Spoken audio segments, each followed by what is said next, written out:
नमस्कार, मी वनितास किचनमध्ये तुमचं खूप खूप मनापासून स्वागत करत आहे.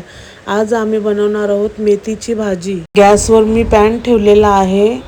त्यात 3 चमचे ऑइल टाकून 1 चमचा जिरा टाकलेला. जिरा तडतडला की त्यात आम्ही 10-12 लसणाच्या पाकळ्या ठेचून घेतलेल्या व 2 की 3 हिरव्या मिरच्या कापून घेतलेल्या आहेत. ते आपण पॅनमध्ये त्याच्यामध्ये परतून घेऊया तेलामध्ये. आणि नंतर कांदा टाकून तो गुलाबी रंग येईपर्यंत परतून घेऊया. कांदा चांगला परतून घेऊया. आता कांद्याला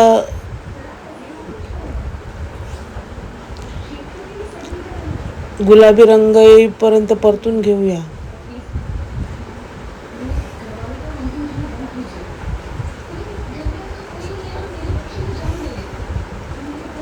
मेथीची भाजी अशी होते की ही कडू लागत नाही. ही लहान मुलं सुद्धा खाऊ शकतात.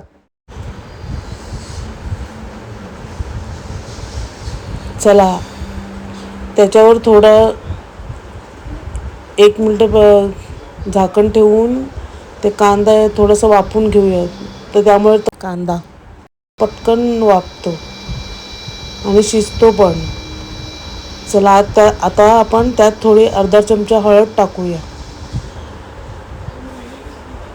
त्यानंतर थोडासा हिंग टाकूया आणि थोडा वेळ परतूया. आता त्यात जी आपण मेथीची भाजी कापून स्वच्छ धुवून घेतलेली आहे ती टाकूया. बघा, तुम्ही अशी भाजी करून बघा. ही अजिबात कडू लागत नाही. ही भाजी अशी बनवली तर लहान मुलं सुद्धा खाऊ शकतील. चला, आपली भाजी ती टाकून झाली. आता चांगली परतून घेऊया तेलामध्ये, कांद्यामध्ये.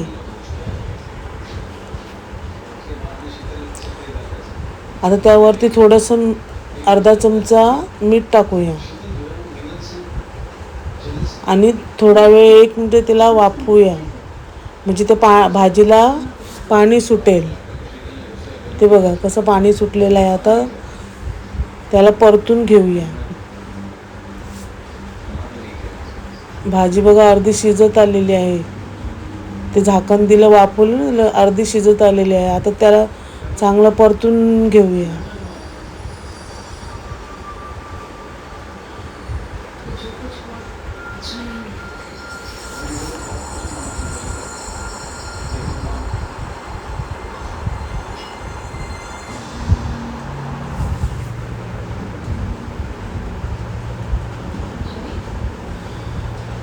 ते झाकण दिल्यामुळे कसं त्याला पाणी सुटते ना आणि ती त्या वाफेवर पटकन शिजते.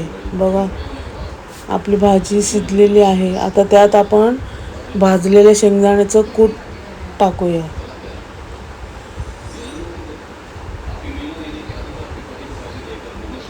आणि त्या भाजीला चांगली परतूया. म्हणजे करपणार नाही. गॅसची फ्लेम मिडियमच ठेवायची आहे. फास्ट करू नका, नाहीतर ती भाजी जळून जाईल आणि अजून कडू होईल. झाकण देऊन अजून 1 मिनिट तिला शिजवूया. ही भाजी काय होते पटकन. थोडीशी आता शेंगदाणे टाकलेत ना, मग ते शिजायला थोडासा 1 मिनिट तरी लागतेच. मग ते आता 1 मिनिट ते वाफवूया. त्याच्यावर झाकण ठेवून वाफवूया म्हणजे शेंगदाणे पण शिजतील. तसे आपण भाजून घेतलेले आहे शेंगदाणे. चला, आता भाजी परतूया. बघा, आता मी गॅस बंद केलेला आहे. आता भाजी आपली तयार आहे. बघा किती छान दिसते भाजी.